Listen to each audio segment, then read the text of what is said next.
En el nombre del Padre, y del Hijo, y del Espíritu Santo. Dios te salve María, llena eres de gracia, el Señor es contigo. Bendita tú eres entre todas las mujeres, bendito es el fruto de tu vientre, Jesús.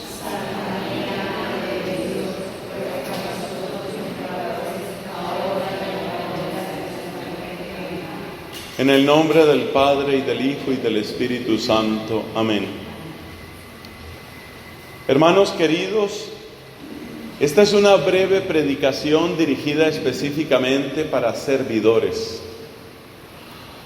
Personas que han asumido con amor, esos son ustedes, han asumido con amor un compromiso dentro de su vida cristiana. A mí me emociona encontrar servidores, porque para mí un servidor es una persona que dejó de ser un espectador y empezó a ser un constructor, un obrero en la casa del Señor. Es bonito ver cómo una casa la van edificando, la van haciendo, pero es más bonito ser parte de la construcción. El apóstol San Pedro nos dice: ustedes como piedras vivas entran en la casa del Señor. Cuando uno es espectador, está simplemente como mirando lo que otros hacen. Con mucha facilidad, el que ve lo que otros hacen, también critica. ¿Por qué hicieron esa pared así? ¿Por qué pintaron de esa manera? ¿Qué ventanas tan pequeñitas? ¿Qué cortinas tan feas? Es fácil, es muy cómodo criticar desde fuera.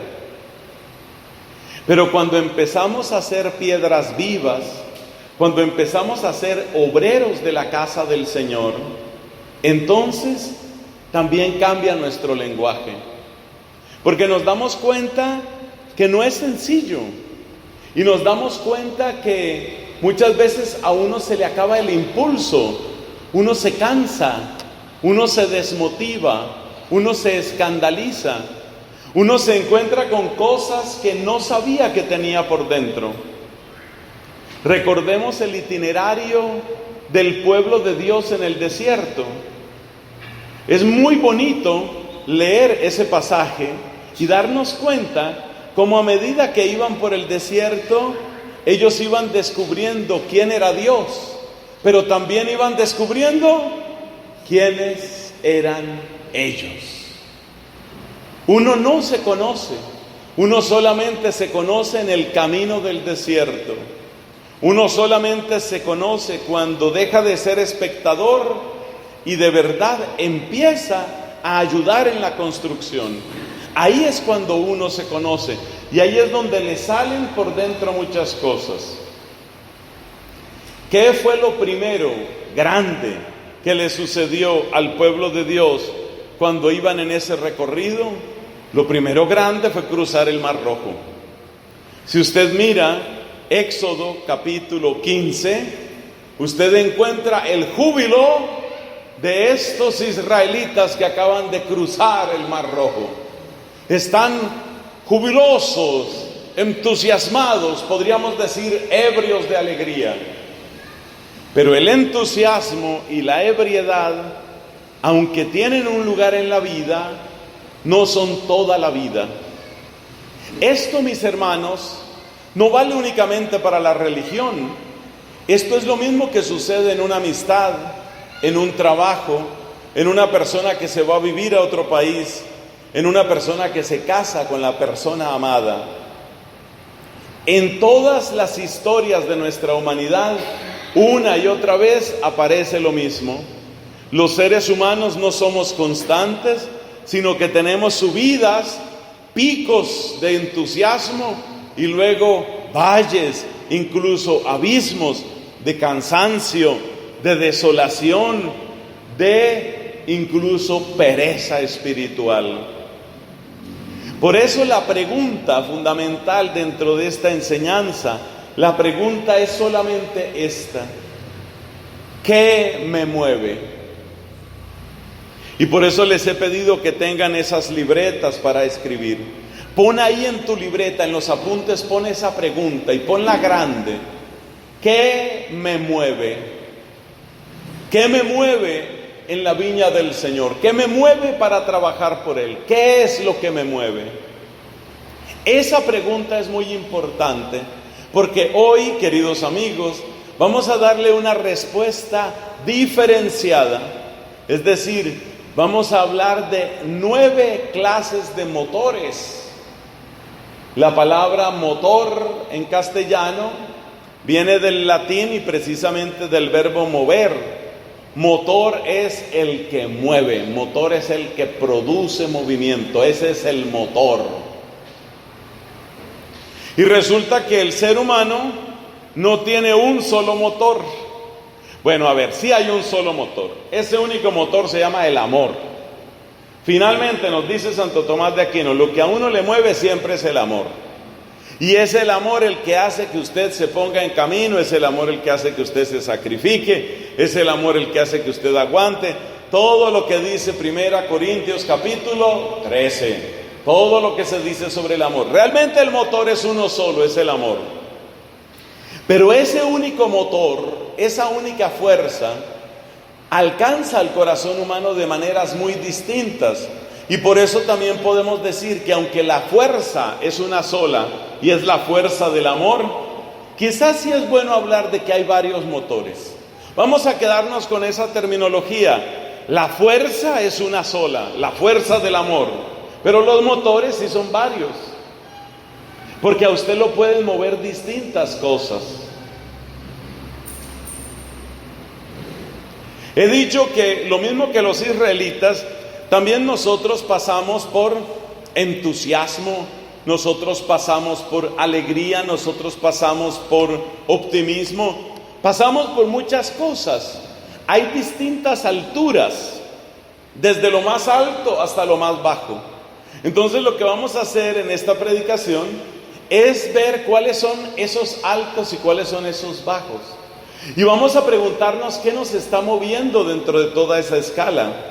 Y sobre todo, con el favor de Dios, lo que queremos tener muy claro es cuáles son los motores que verdaderamente ayudan a construir la comunidad. Porque no todos los motores ayudan. Hay motores que aunque estén moviendo el carro, lo están destruyendo. ¿Qué tal eso? Es posible que el carro se esté moviendo, pero se está dañando. Hay motores que mueven, pero destruyen. Entonces vamos a mirar despacio cuáles son esos motores que realmente sirven más, teniendo claro que hay una fuerza que es la fuerza del amor. La fuerza del amor. Les voy a comentar 9 motores. Es una pequeña clasificación que llevo tiempo haciendo y les voy a contar 9 motores. Por última vez digo, la fuerza es una sola, la fuerza es del amor, pero los motores son varios. Entonces, como son 9, quiere decir que hay un motor altísimo y hay un motor que prácticamente es cuando el carro se desarmó. Ese motor prácticamente sí no mueve nada. ¿Cuál es el motor así que vuela? Ese motor que parece que no tiene obstáculo. Ese motor que aparece en Éxodo capítulo 15 y en Hechos de los Apóstoles capítulo 2 en Pentecostés. Ese motor intensísimo, comunitario, que casi coincide con una especie de locura, de histeria colectiva, porque es fuego. Eso se llama ebriedad. Ebriedad, como cuando una persona está borracha. Acuérdate lo que dijeron en Pentecostés, ¿no? Acuérdate que en Pentecostés decían, ¿y estos qué? ¿Esto es que están borrachos o qué es lo que pasa aquí? Entonces el motor máximo es la ebriedad. Y cuando una persona siente, nada tiene sentido, yo me despido de esto, mejor dicho, quédense pues con su grupo, quédense con su iglesia, la persona que está abandonando esa situación pésima y terrible se llama desesperación. La situación de máximo de máxima fuerza se llama ebriedad. Es lo que usted encuentra en Éxodo capítulo 15, cuando los israelitas proclaman la victoria de Dios. Caballos y carros arrojados en el mar. El Señor es un guerrero. Esa sensación de victoria, el Señor es el que logra, el Señor es el que puede. Esa sensación de alegría. Si usted quiere saber lo que es la ebriedad, usted puede ir a Éxodo capítulo 15 y usted puede ir a Hechos de los Apóstoles capítulo 2. Esa es la ebriedad. Bueno, entonces ya tenemos el máximo y el mínimo. El máximo se llama ebriedad, ebriedad en el espíritu, claro. Y el mínimo se llama desesperación. La desesperación que tristemente llega a algunas personas. He tenido conocimiento, para mí una noticia la más triste que he recibido este año, he tenido el conocimiento de un sacerdote, yo lo conocí a él. No sé en qué problemas andaba porque yo no soy una persona, no era una persona tan cercana a él. Pero este hombre ha llegado a un extremo de desesperación y todos los datos indican que se ha suicidado. Un sacerdote que se ha suicidado. La desesperación. Entonces, entre la ebriedad y la desesperación, pero vamos a ir despacio porque esto es muy interesante. Tal vez la palabra que más reconocemos es la palabra entusiasmo. Entusiasmo es cuando uno siente como una motivación. La palabra motivación también se parece a motor. La palabra motivación, cuando uno tiene una motivación interna, como una sensación de alegría, como unas ganas de hacer las cosas, como que es el momento en el que si te dicen, mira, es que tienes que subirte esa montaña trotando, uno dice, ¿cuándo empiezo? Ya puedo empezar.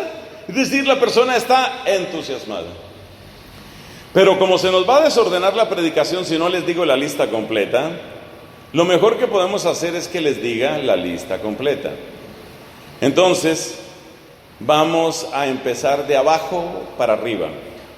Y vamos a quitar la palabra desesperación y vamos a poner otra palabra que es más bíblica, la palabra deserción. Deserción, que es un desertor, el que se ha quitado, el que se ha ido, el que ha abandonado la batalla de Dios. Entonces le voy a decir los 9 motores. El último, pues el más bajo es la deserción, que eso ya ni motor es. De ahí es cuando explotó el carro, ahí no hay nada que hacer. Entonces nos vamos de abajo para arriba. Estése preparado y vamos a encontrar cuál es el lugar de la palabra entusiasmo. Empezamos por lo más bajo y terrible que se llama deserción. Arriba de deserción ponga la palabra rutina. Como ya le dije que son 9, no me las vaya a escribir poniendo la deserción arriba y bajando. Le expliqué bien, hágame el favor de hacer caso. Usted tiene que escribir deserción abajo y luego encima de deserción escriba rutina. Es que yo conozco mi gente. Yo conozco mi gente y ya sé que había gente que ya tenía puesto deserción y luego iban a poner rutina. Que no. Le dije, son 9, entonces sáltese unos renglones, todo toca decírselo. Sáltese unos renglones y empiece por allá abajo, deserción, y encima de deserción pone la palabra rutina. Encima de rutina ponga la palabra pesimismo. Ay, todo eso está muy triste. Pero usted verá que luego lo vamos a ir explicando y usted se va a dar cuenta cómo Dios hace cosas grandes y bellas. Deserción, un escalón arriba, rutina. Otro escalón arriba, encontramos pesimismo. Otro escalón arriba, encontramos la palabra obligación. Ninguna de esas palabras que he dicho es una palabra bonita. ¿A usted qué lo mueve? La obligación. Como ese señor que se iba a casar y le pregunta al sacerdote, don Tremovilo se llamaba él, don Tremovilo, ¿acepta a Pancracia por esposa? El hombre callado. Tremovilo, que si acepta a Pancracia, callado. Si usted no la acepta, pues no hay matrimonio. Tremovilo, que se acepta a Pancracia como esposa. toca. Eso se llama obligación. Si se las está aprendiendo, deserción es lo peor. Arriba de deserción, rutina. Arriba de rutina, pesimismo. Arriba de pesimismo, obligación. Arriba de obligación está la palabra deber. La palabra deber es la palabra que está en la mitad, porque es la quinta. ¿Sí está viendo? Está haciendo la lista. Ahora sí ya la hizo bien de abajo para arriba, ¿no? Luego, por favor, revisan el cuaderno de su compañero para ver si tienen los apuntes bien tomados. Entonces ya se le aprendió deserción, rutina, pesimismo, obligación, deber. Ya después de deber ya la cosa empieza a mejorar. Convicción. Arriba de convicción, optimismo. Y arriba de optimismo, entusiasmo. Y arriba de entusiasmo, ebriedad. Hay que aprenderse esas 9 palabras, porque esas 9 palabras describen el estado de ánimo de uno como servidor, de uno como sacerdote, de uno como evangelizador. ¿Usted en qué situación está? Estoy en deserción. Última vez que vengo a esto. Se acabó, capítulo cerrado. Ay, qué triste, qué triste. ¿En qué está usted? A ver, ¿usted en qué está? Rutina. Toca ahí, no hay nada que hacer. ¿Usted en qué está? Está en pesimismo. ¿Cómo es el pesimismo? El pesimismo es que usted ve todo lo negativo. Usted sigue asistiendo, pero lo único que ve es lo negativo. Usted se ha convertido en una de esas personas que a cada solución le encuentran un problema. Hay gente que es así, a cada solución le encuentra un problema. Oye, ¿y si hacemos esto? No, ¿qué vamos a hacer? Eso no funciona, eso ya se intentó, eso no funciona, eso no hay nada que hacer. Usted se da cuenta que esos motores, los motores de la parte de abajo, son motores que hacen mucho daño. Esos 3 motorcitos sobre todo, que son ¿cuáles? A ver, volvamos a subir. Deserción, rutina, pesimismo, obligación. Esos 3 motorcitos son muy peligrosos. Ahorita los vamos a explicar mejor a todos los motores. Pero usted debe darse cuenta que esos 3 motorcitos, si usted está viniendo solamente por rutina, es difícil. Si usted está viniendo únicamente con pesimismo, es difícil. Si usted está viniendo únicamente por obligación, luego vamos a explicar mejor las palabras, es difícil. Ya el deber ya es otra cosa. Ya el deber está un poquito más arriba. Deserción, ¿cómo era? Rutina, pesimismo, obligación, deber. Arriba de deber ya hay otra cosa que es más bonita, y es cuando la persona tiene convicción. Yo tengo una convicción. Arriba de convicción está optimismo. Y arriba de optimismo está entusiasmo. Y arriba de entusiasmo está ebriedad. Dios quiere trabajar con nosotros con las 5 palabras de arriba. Es decir, Dios quiere que nosotros trabajemos, a veces porque es nuestro deber, a veces porque tenemos una convicción, a veces porque estamos llenos de optimismo y esperanza, a veces porque estamos llenos de entusiasmo, y a veces, muy pocas veces, porque hay una ebriedad. Tenga en cuenta que la ebriedad es algo comunitario en la Biblia. La ebriedad, ya se la describí, está en Éxodo capítulo 15, en Hechos de los Apóstoles capítulo 2. También en los libros primero y segundo de los Reyes se habla de la ebriedad del Espíritu. Allí donde se habla de los profetas Elías y Eliseo, y se habla de la comunidad de profetas. O sea que hay unos episodios de ebriedad que aparecen en primer libro de los Reyes y segundo libro de los Reyes. Pero esos no nos interesan tanto. Las mejores descripciones son Éxodo 15, cuando se cruza el Mar Rojo, y Hechos de los Apóstoles capítulo 2 en Pentecostés. Bueno, entonces ya tenemos la escalera completa. ¿Quién será capaz de decirlo sin mirar los apuntes? Veamos a ver Porque son ejercicios donde usted va probando sus neuronas. De manera que por un solo tiquete usted obtiene formación espiritual y examen cerebral. ¿Sí ven? Es muy sencillo el examen. A ver si somos capaces. Yo tampoco voy a ver. Abajo, puro abajo, Dios nos libre. Deserción. Rutina. Pesimismo. Obligación. Deber. Ustedes recuerden que deber es la que está en la pura mitad. Son 9, entonces el número 5 es la de la mitad. Después, arriba de deber, convicción, optimismo, entusiasmo y ebriedad en el espíritu. Y Dios quiere que nosotros trabajemos con las 5 de arriba.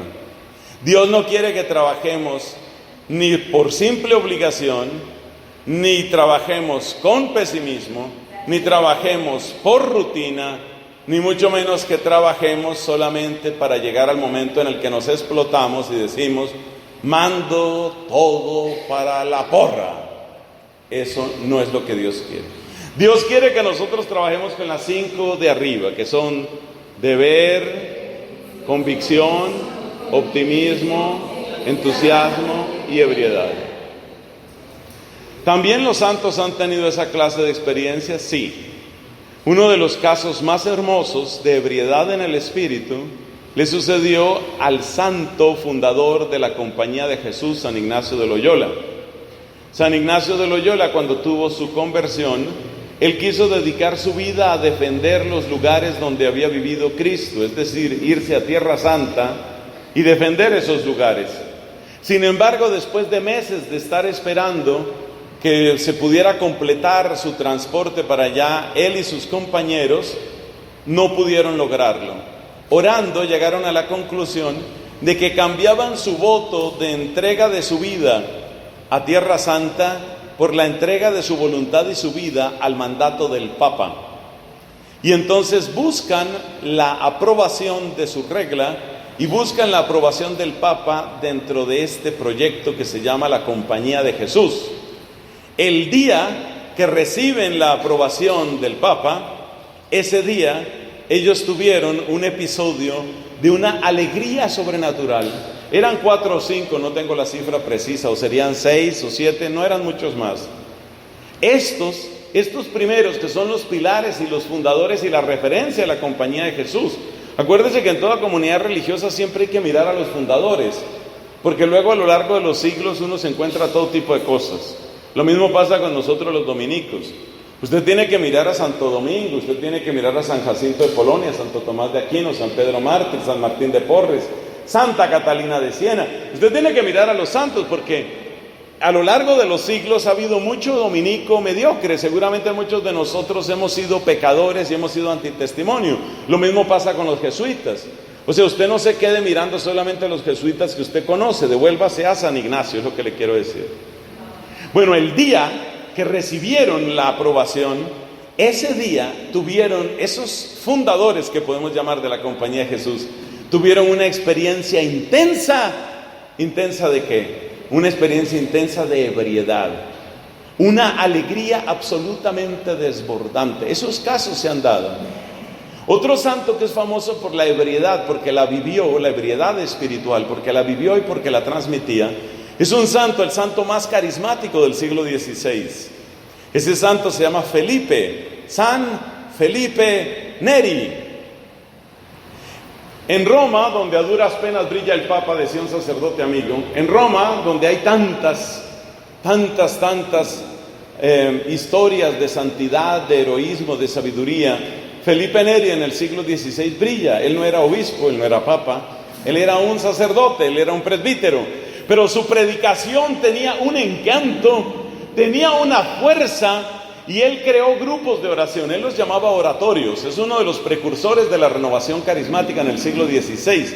Él se llamaba Felipe Neri, y Felipe Neri tenía una capacidad, una palabra electrizante que causaba entusiasmo, y no pocas veces cuando predicaba Felipe Neri, cuando hacía oración con la gente tenía una experiencia de efusión, una experiencia de ebriedad en el espíritu. Entonces podemos decir que esas ebriedades se han dado a lo largo de la historia. Podríamos mencionar otros santos también que han tenido esa clase de experiencias maravillosas. El mensaje central de esta predicación, mis hermanos, es que estemos atentos a un dato importante. Y el dato importante es: Dios quiere que nosotros trabajemos con los 5 motores superiores. Ya lo he dicho varias veces. Dios no quiere que nosotros trabajemos con los 4 motores inferiores. Los 4 motores inferiores son cuando usted trabaja, pero en el fondo usted trabaja obligado. Usted trabaja, pero usted trabaja desilusionado y pesimista y derrotado. O usted trabaja por pura rutina, o usted trabaja, pero en realidad ya está pensando en dejar todo. Dios no quiere que nosotros seamos personas que están en esos niveles inferiores. Dios quiere que nosotros estemos en esos niveles superiores.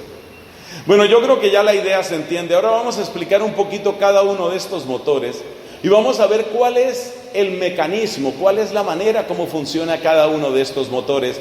Porque el Señor quiere hacer obras grandes con nosotros. Y cuando uno empieza a darse cuenta que hay distintos motores y que yo le puedo servir a Dios con distintos motores, entonces ya uno no se escandaliza. ¿Por qué? Hermano, porque usted no va a estar entusiasmado toda la vida. Entonces, si el día que usted pierde el entusiasmo, usted dice: no, ya no siento lo mismo. No, ya esto no es lo mismo. Es trampa del demonio. Usted puede que no tenga el entusiasmo, pero usted tiene otro de los motores superiores. Por ejemplo, usted no tiene entusiasmo, pero usted tiene convicción. Usted no tiene entusiasmo, pero usted tiene conciencia del deber. Ahora vamos a explicar muy bien lo del deber. Entonces, esta predicación sobre los motores es clave, porque esto le enseña a usted que aunque no tenga alguno de los motores, tal vez usted tiene otro, y con ese puede seguir funcionando. Acuérdese que el entusiasmo va y viene, la ebriedad va y viene. El apóstol Pedro tuvo una experiencia intensísima de ebriedad en Pentecostés, pero quiere decir que el apóstol Pedro vivía como en Pentecostés permanente y en gozo y gozo y gozo. No, la ebriedad puede pasar, el entusiasmo puede pasar, pero lo importante está en que tú sepas, esta es la clave, en que tú sepas moverte dentro de esos 5 motores superiores. Usted no piense, por ejemplo, que un sacerdote puede tener experiencias realmente maravillosas de entusiasmo, incluso de ebriedad. Hay una foto muy bonita que circuló por internet hace unas cuantas semanas sobre la primera misa de un sacerdote. Tal vez algunos de ustedes hayan visto esa foto. Se ve el sacerdote en el momento en el que levanta por primera vez la hostia consagrada. Lágrimas bañan los ojos de ese sacerdote. Se le ve la emoción, se le ve el amor. Sus mejillas están encharcadas por esas lágrimas de amor. Eso es lindísimo. ¿Quiere decir que todas las misas de ese sacerdote él vive eso? Yo creo que no. Este pobre pecho que les habla también ha tenido unos cuantos llantos en la misa. Pero si usted me pregunta a mí: padre, ¿usted llora en todas las misas? No es algo que yo pueda producir a placer. Solamente los actores y sobre todo las actrices son capaces de llorar con una orden. Ahora usted, llore. Empieza a llorar. Pero el hecho de que yo no esté en ebriedad o yo no esté en entusiasmo, no significa que no le puedo servir al Señor. Dios nos va moviendo, en su pedagogía Dios nos va moviendo en esos motores superiores. Fíjate que siempre hablo de los motores superiores, porque los inferiores sí sé que Dios no los quiere. Suceden en la vida humana, suceden sobre todo cuando uno se descuida, suceden cuando uno se deja morder por el enemigo. Ahí es donde suceden. Pero Dios claramente no quiere que nosotros estemos en esos motores inferiores. Él no los quiere. Bueno, entonces aclaremos cosas. ¿A qué llamamos nuestro deber? Por favor, no confunda la palabra deber, en esta predicación por lo menos, no confunda la palabra deber con la palabra obligación. Aquí son distintas. Vamos a explicar esa diferencia y ahí empezamos a ver qué es lo propio de cada motor. El apóstol San Pablo, en la primera carta a los Corintios, habla sobre su labor de evangelización. Y entonces él dice: yo quiero ser partícipe del evangelio. Y entonces dice: ay de mí si no evangelizaré. Ay de mí. Ay de mí si no evangelizaré. Y en otro lugar dice: la caridad de Cristo nos urge al considerar que si uno murió por todos, todos murieron. San Pablo se da cuenta de que el hecho, el acontecimiento, Jesucristo, ha cambiado radicalmente las cosas. Él se da cuenta de que Jesucristo es el Señor y que esta noticia tiene que ser conocida. Él tiene conciencia de eso. Jesucristo es el Señor y la noticia del señorío de Cristo tiene que ser conocida. ¿Eso qué es? Esa es una afirmación de fe. O sea que lo que aquí llamamos deber, ¿qué es? Una fe clara, una fe iluminada que se da cuenta de quién es el Señor y de la necesidad de anunciar a Jesucristo como Señor, independientemente de todo lo demás.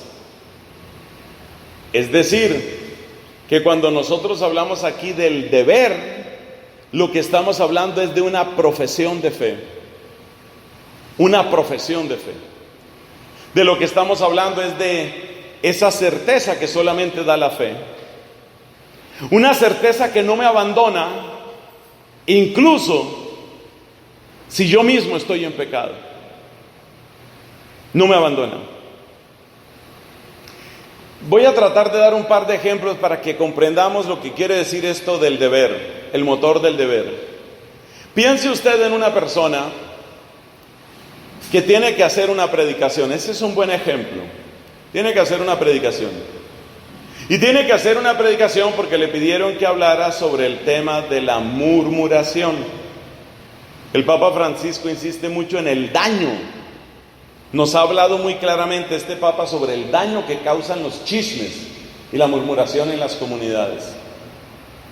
A raíz de eso, le piden a cierto predicador que dirija una charla con ese tema. Pero resulta que este hombre también ha caído muchas veces en eso. Resulta que él mismo, muchas veces ha sido de los que lleva y trae historias. Pero le piden que hable sobre eso. Ese es un caso muy bueno. Ese es un ejemplo muy bueno. Él se da cuenta que la palabra que va a decir es una palabra que lo denuncia a él mismo. Pero él se da cuenta que es necesario decir esa palabra, así esa palabra me desnude a mí y me denuncie a mí. Tengo que decir esa palabra. Eso es lo que llamamos deber. Es una claridad sobre cómo Cristo tiene que vencer y es una claridad sobre el poder de Jesucristo.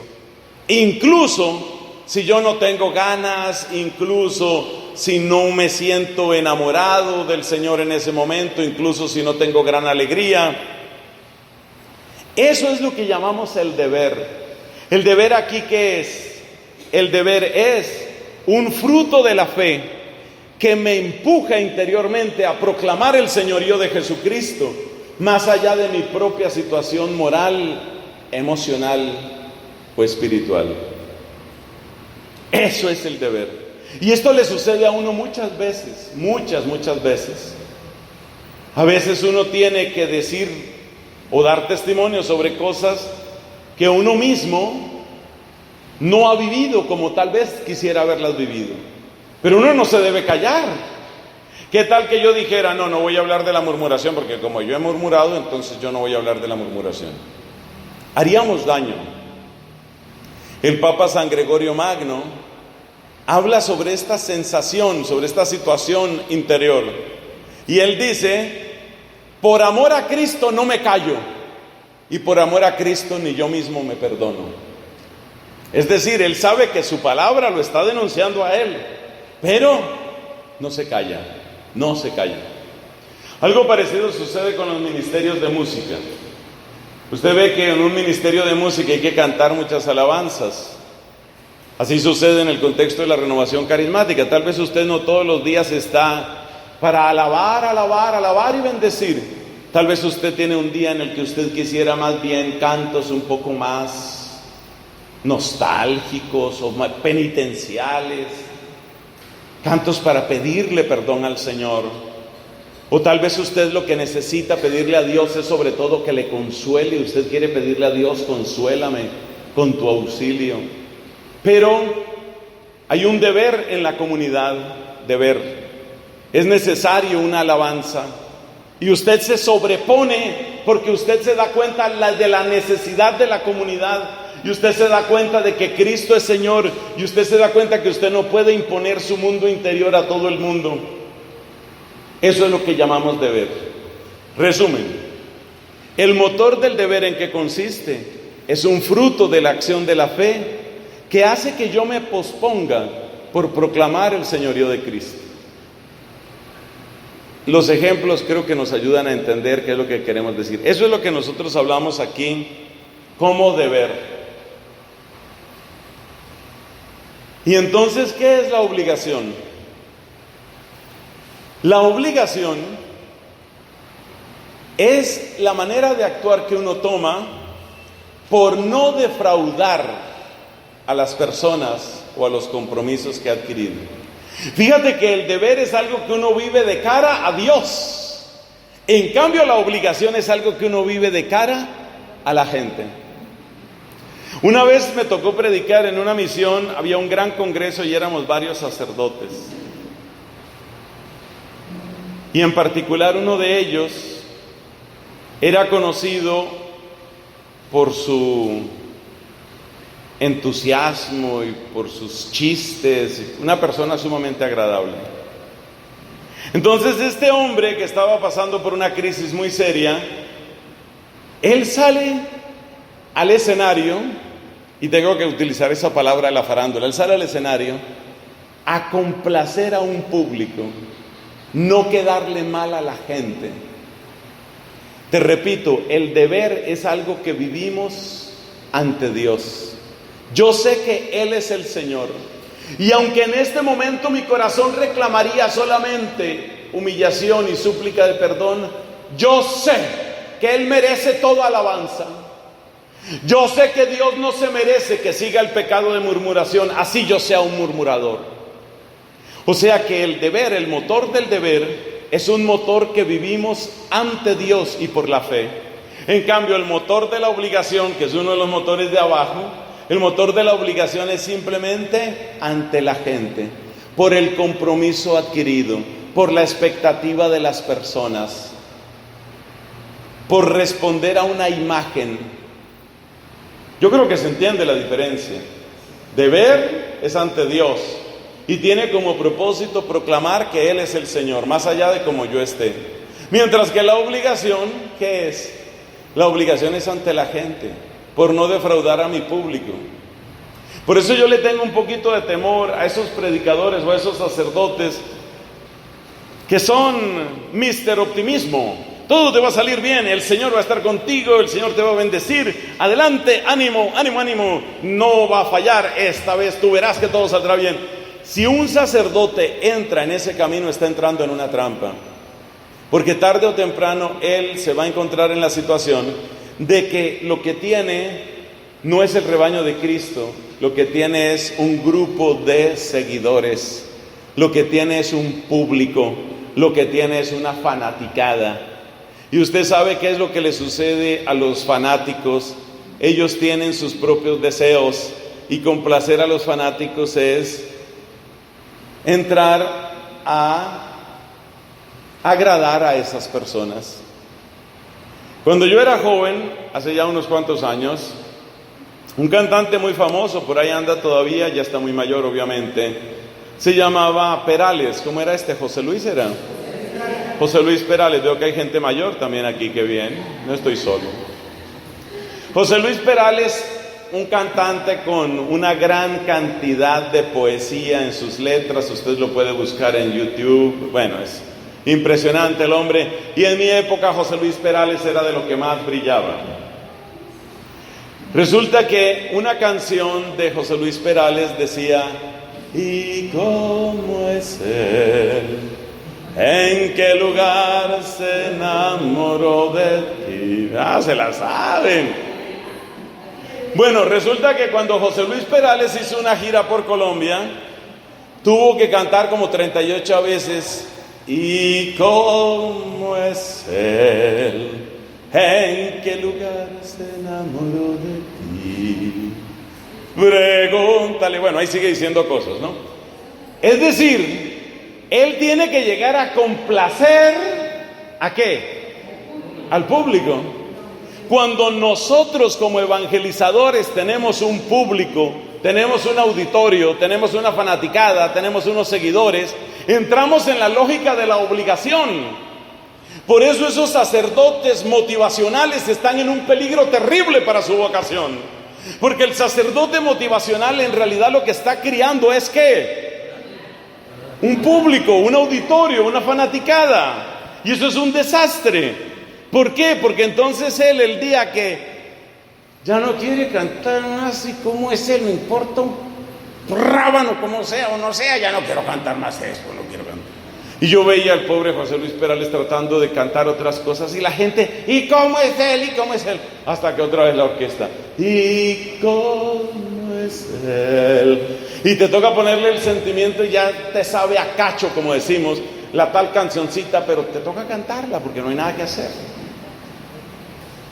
Entonces, ¿qué es el deber? El deber es un fruto de la fe que pone por encima a Jesucristo y a su reinado más allá de lo que esté sucediendo en mí. Es poner por encima a la iglesia, es poner por encima sobre todo a Cristo. La obligación que es, los compromisos que hay con la gente. Bueno, ahí vamos entendiendo. Arriba del deber, del simple deber que hay, la convicción. ¿Cómo se llega a la convicción? Esta es una cosa muy interesante. ¿Cómo se llega a la convicción?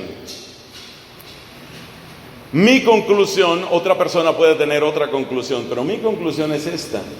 Uno solo llega a la convicción es algo personal. Uno solo llega a la convicción cuando uno conecta el mensaje que ha recibido con su propia historia. Y en particular con los dones, los talentos, las heridas y los perdones. Se lo voy a decir más cortico. A la convicción uno llega porque uno ha visto una y otra vez, esto funciona. Esa es la convicción. La convicción siempre supone una conexión profunda entre la objetividad del contenido de la fe y la subjetividad de mi experiencia como ser humano histórico. La convicción brota de eso. Cada vez que usted logra conectar lo que dice la fe con lo que usted ha vivido, cada uno de esos hilos que conectan la objetividad de la fe con la subjetividad de su experiencia creyente, cada hilo de esos hace más fuerte su convicción. Entonces, por ejemplo, tomemos el caso del famoso padre, siempre muy amado padre Emiliano Tardif, uno de los grandes carismáticos del siglo XX. El padre Emiliano Tardif, él sabía, voy a hablar antes de su conversión y después de su conversión en este proceso de la renovación carismática. Él sabía como sacerdote que Dios es poderoso para hacer milagros. O sea, si uno ha estudiado teología, uno sabe que Dios puede hacer milagros. Pero el día en que hacen una oración por ti y tú te curas, ese día crece en ti una convicción. Ya no es un dato que me dijeron, es algo que yo sé. He podido conectar la objetividad de la fe con la subjetividad, con la interioridad de mi historia como creyente. Es ahí donde surge la convicción. La convicción de un solo hilo es chiquita, ya es convicción, pero es chiquita. La convicción que queda de hace 30 años, si no tienes más experiencias que hayas vivido de esa manera, eso es chiquito, se va quedando en el pasado. De hecho, mis hermanos, eso fue lo que le sucedió al pueblo judío. Ellos recordaban cuando el Señor nos sacó de Egipto, pero una cosa es Éxodo capítulo 15, el Señor nos sacó de Egipto. Un año después, el Señor nos sacó de Egipto. 10 años después, el Señor nos sacó de Egipto. 100 años después, el Señor nos sacó de Egipto. 1000 años después, parece que el Señor nos sacó de Egipto. Dicen que nos sacó de Egipto. Es decir, la convicción es algo que va y viene, pero es algo que crece en la medida en que tú conectas lo objetivo de la fe con lo subjetivo. Por eso, si tú tienes una experiencia viva del amor de Dios, una experiencia que se renueva como el sol cada mañana, tu convicción es muy intensa y tu convicción convence a otros, porque claro, el que predica con convicción llega mucho más. Entonces, ¿convicción qué es? Es la gracia de conectar la objetividad de la fe con la subjetividad de mi historia. ¿Y qué es lo que hay en mi historia? Los dones y talentos que Dios me ha dado, pero también las sanaciones y los perdones que Dios me ha dado. Y a medida que vamos pudiendo conectar esas cosas, ¡wow!, nuestra vida es otro nivel. Y ese tiene otro motor. ¿Cuál es el problema del motor de la convicción? Bien, el problema del motor de la convicción es que depende de que tú vayas teniendo ese tipo de conexión entre lo que te dice la fe y lo que tú vives. ¿Y cuál es el problema de eso? Que si tú no tienes nuevas experiencias de fe, entonces se va quedando allá en el pasado. Yo me acuerdo un seminario de vida en el Espíritu que hice por allá, sería el año 1903, 1904 creo. Eso fue una cosa muy bonita, muy bonito. Como esos no se han vuelto a ver, ya no han vuelto a ver de eso. Entonces la persona pierde convicción. Si tu experiencia no se renueva, la convicción va bajando. Es una ley humana. Es exactamente lo mismo que sucede con la pareja. La pareja necesita renovar su amor. Si no renuevan su amor, no se puede vivir de los chocolates. ¿Te acuerdas de unos chocolates que te di hace 42 años? Tú no te acuerdas de una flor que te regalé, cara, me salió la bendita flor. No, el amor no puede vivir solo de la flor que me regalaste hace 37 años. Regálame una. Eso no todo puede ser el pasado. Entonces la convicción es más fuerte que el deber. El deber es una afirmación rotunda de fe que es muy valiosa. Pero si además de esa convicción de fe, de esa certeza, de la fe, tú tienes la convicción, y la convicción consiste en la capacidad de conectar con esa experiencia de fe, con ese contenido de la fe en tu experiencia de vida, ya la cosa es otra. Y arriba de la convicción que hay, arriba de la convicción está el optimismo. ¿Qué le añade el optimismo a la convicción? La persona que tiene convicción es una persona que ha tenido experiencias repetidas del amor de Dios. Pero el optimismo, ¿qué añade? El haber pasado por muy diversas batallas. Por ejemplo, sigamos en la comparación de la pareja. Dice una mujer, él a veces me regala una canción, a veces me regala chocolates, a veces me regala rosas. Él sabe que me encantan las rosas, sobre todo las rosas rojas, y entonces él me regala rosas, me regala chocolates, me regala una canción. Pero, a ver, después de más o menos media tonelada de chocolate, sumando una cosa con otra, media tonelada de chocolate, hombre, se necesita que el amor se manifieste en otras batallas. En una encuesta muy interesante que hicieron en la India, Y es interesante el dato de la India por la población gigantesca que tiene, ¿no? Les hablaban a las parejas por qué tenían tanta perseverancia en el matrimonio. Resulta que la India es uno de los países que tiene una tasa de divorcio menor en todo el mundo. Triste y vergonzoso decirlo porque ellos no son cristianos. Sin ser cristianos, ellos tienen más estabilidad matrimonial que la mayor parte de nuestros países cristianos. Entonces hacían una encuesta en la India sobre el tema de la perseverancia y le preguntaban a las parejas, ¿qué es lo que lo mantiene a usted tan cerca de ella? O a ella le preguntaban, ¿qué es lo que la mantiene a usted tan cerca de él? Y la respuesta unánime era, en momentos de dificultad estuvo conmigo. Cuando me enfermé, estaba conmigo. Cuando perdí el trabajo, estaba conmigo. Estaba a mi lado, me apoyaba. Ese sentir que hemos batallado juntos. Lo mismo pasa en este tema de la fe. Algo de eso les puedo contar yo. Perdón que me ponga aquí de referencia, me perdona.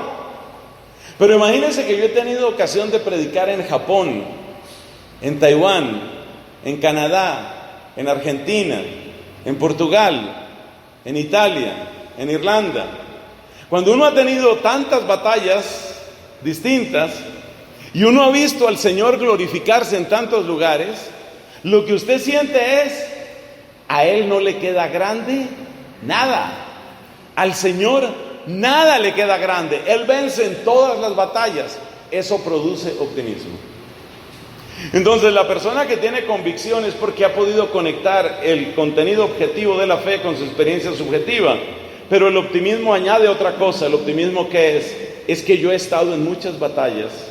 Y el que ha estado en muchas batallas y ha visto la victoria de Dios en muchas batallas, en hombres, en mujeres, en jóvenes, en religiosas, en sacerdotes, el que lo ha visto en tantos lugares, tiene como una certeza, como una alegría, como una dosis adicional de esperanza. Y esa dosis adicional de esperanza, ¿de qué brota? Precisamente de haber tenido esa experiencia. Ese es el motor del optimismo. Luego viene el entusiasmo, todavía más arriba. ¿En qué consiste el motor del entusiasmo? Consiste en esa palabra que dicen los salmos: cantad al Señor un cántico nuevo, porque ha hecho maravillas. Porque ha hecho maravillas. Es decir, cada vez que Dios rompe los esquemas, cada vez que Dios produce la novedad de su victoria desde un ángulo que no te hubieras podido imaginar, y tú simplemente tienes que responder con un rostro de asombro y un corazón agradecido, en ese momento nace el entusiasmo. Yo esto no me lo podía imaginar. O como dicen ahora, no lo vi venir. No lo vi venir. ¡Wow! ¡Qué cosa!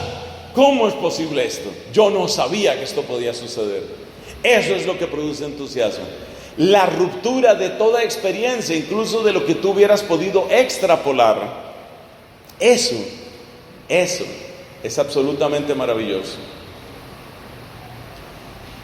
Hay un santo que se llama Jacinto. Nosotros en la orden dominicana lo llamamos Jacinto de Polonia, del cual se cuenta que atravesó un río. El problema de atravesar el río es que él llevaba una custodia y fue milagroso, o sea, caminó sobre el agua. San Jacinto de Polonia. Otro que anduvo sobre el agua, se movió sobre el agua, fue Raimundo de Peñafort, del tercer superior de nuestra orden dominicana. Entonces imagínate lo que es encontrarse con un milagro de esos. Imagínate lo que es para ese hombre, un Jacinto de Polonia, ese llevar una custodia, sentir que aquí está Cristo. Tú sabes que ahí está Cristo, claro que lo sabes, pero imagínate lo que es sentir que Cristo te mueve a dar un primer paso sobre la corriente y tú empiezas a caminar sobre el agua y el agua te sostiene. O sea, es algo que produce una exuberancia, es algo que produce una alegría, es algo que produce la sensación que describe el Salmo: el Señor ha estado grande con nosotros y estamos alegres. Cantad, cantad al Señor un cántico nuevo porque ha hecho maravillas. Su diestra le ha dado la victoria a su santo brazo.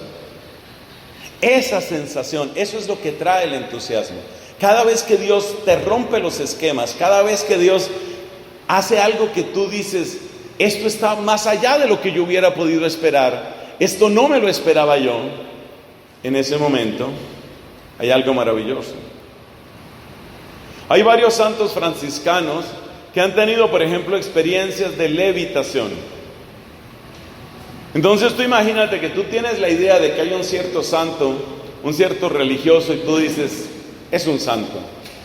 Y a ti te alegra siempre escuchar la predicación de él, y tú ves que realmente es un hombre del evangelio. Todo eso es muy bello.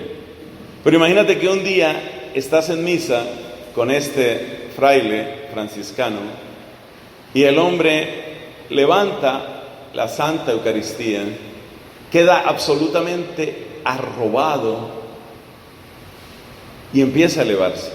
O sea, tú lo estás viendo.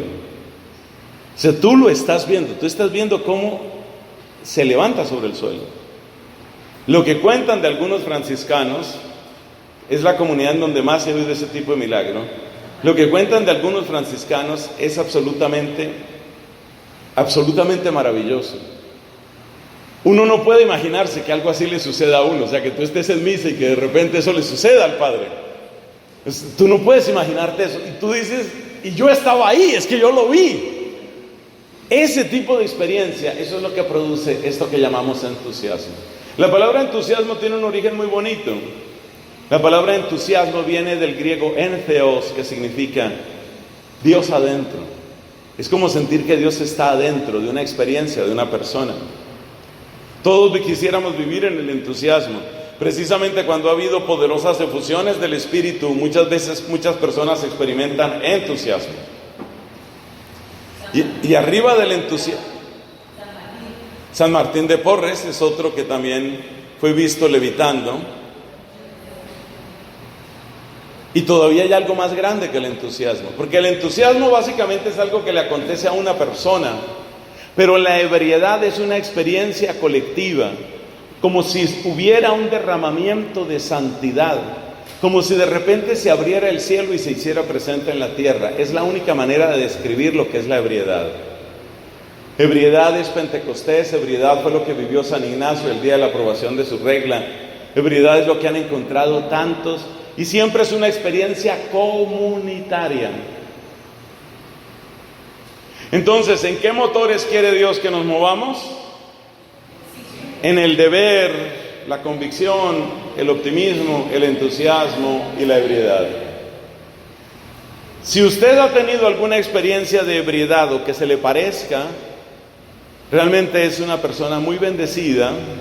No me gusta tanto la palabra afortunado, pero se podría decir también, usted es una persona muy bendecida, muy afortunada, porque ese tipo de experiencias así, de ese tamaño, o sea, lo real, son muy raras, muy raras.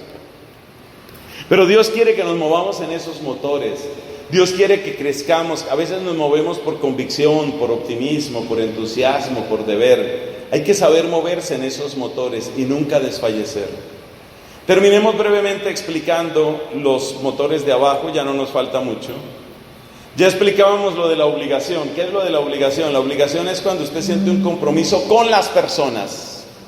Lo malo de la obligación es que es con las personas, no es con Dios. Es no quedarle mal a mi público, a mi gente, como un artista. ¿Y cómo es él? Me toca cantar eso, ya no quiero cantarlo, ya no más. José Luis, que te están esperando. ¿Y qué toca cantar? La del cómo es él. Y otra vez le toca. Esa es la obligación. La obligación te seca.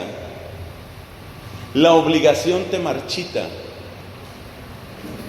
La obligación es como cuando tu celular empieza a decir batería baja, batería baja, batería baja. Esa es la obligación. Tú empiezas a sentir, estoy bajando, estoy bajo mínimos, dicen los españoles. ¿El pesimismo qué es?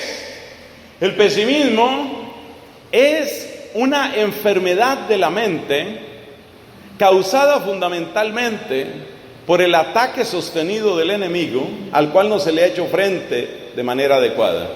Enfermedad de la mente que consiste en la acumulación de experiencias negativas. El pesimista siempre cree que está siendo realista, siempre. Tú hablas con el pesimista y le dices, hombre, pero usted ¿por qué es así? Hombre, ¿usted por qué es así tan pesimista? No, señor, no. yo pesimista no soy, realista, papá, yo soy realista. Todo pesimista se defiende diciendo que es realista. Y empieza a darte una lista de cosas que han salido mal, de personas que han fracasado, de experimentos pastorales que no funcionan. Y tiene razón, todo lo que te está diciendo es cierto. Por ejemplo, dentro de la iglesia eso existe. Hay personas que llevan muy clara la lista. Mire lo que pasó en tal país. Mire, sacerdote gay, no sé dónde. Mire, el otro borracho. Mire, el otro. Todo lo que decía y ahí lo encontraron en semejante escándalo. Mire el otro que se mató, mire el otro que no sé cuánto. Y todo eso es real. El pesimismo, si usted quiere una definición interesante, el pesimismo es una selección de la mirada que parece preferir lo que es derrota y tristeza. Es algo terrible. Por supuesto, la persona pesimista cuando trabaja para las cosas de Dios, imagínate cómo trabaja. O sea, lo que la persona siente es, ya se me acabó la batería. O sea, dijimos que ¿cómo era el anterior? El de la obligación. Siente que la batería se le está acabando, ¿no? ¿Sabe lo que siente el pesimista? El pesimista siente, ya la batería se acabó. Pero por ahora hay que seguir. Es decir, el pesimista en el fondo no es un cristiano, es un estoico. Es un estoico. Eso también pasa en el matrimonio. Ustedes saben que yo siempre hago comparaciones con la pareja, ¿no? Y ahora me gusta contar la historia de una pareja de alemanes que cumplieron 60 años de matrimonio. 60.